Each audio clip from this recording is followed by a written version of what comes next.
So my name is Yarrow Townsend and I've been working as the writer in residence for the New Forest National Park here at the Countryside Education Trust this year, in Hertford Wood, which is where we are now, and also down at Home Farm, which is a working farm and is celebrating its 50th anniversary as an educational organisation this year.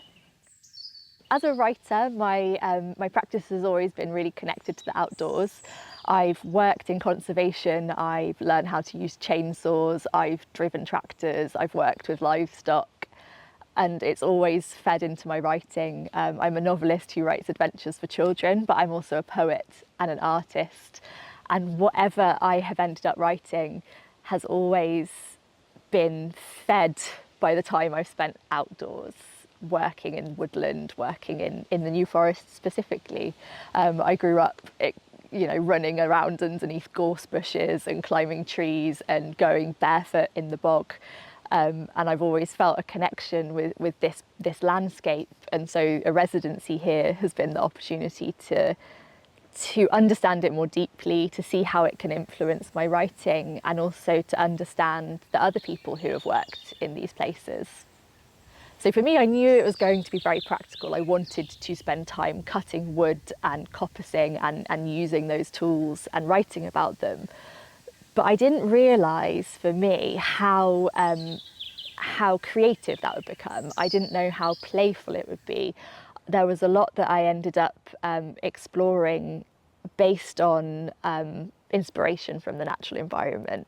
I began making charcoal because charcoal making is a traditional craft in the New Forest, and I began making ink because I'd spotted an oak gall in the hedgerow and I wanted to see what it was like to make your own ink based in a landscape.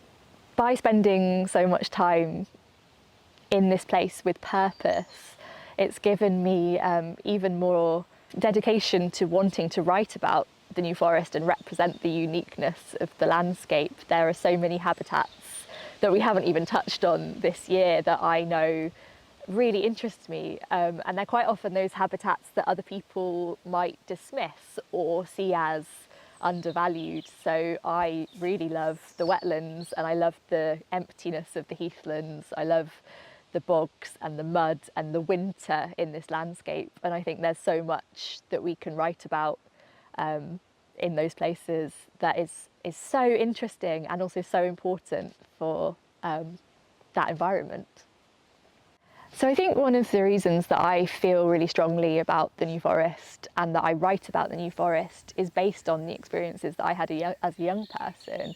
I was able to go out and feel free in that landscape. I was able to wander at my own pace and connect with the creatures that I saw and the plants that I saw. But I also had stories told to me about it. I had tales about the trees that were in the forest, the heritage behind those things. And I think all of that in my youth contributed to me being an advocate for this landscape through my own writing.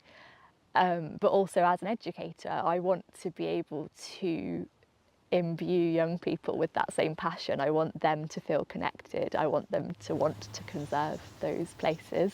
And if they haven't been able to get out and see it in front of them, how can we expect them to care about it and want to preserve it?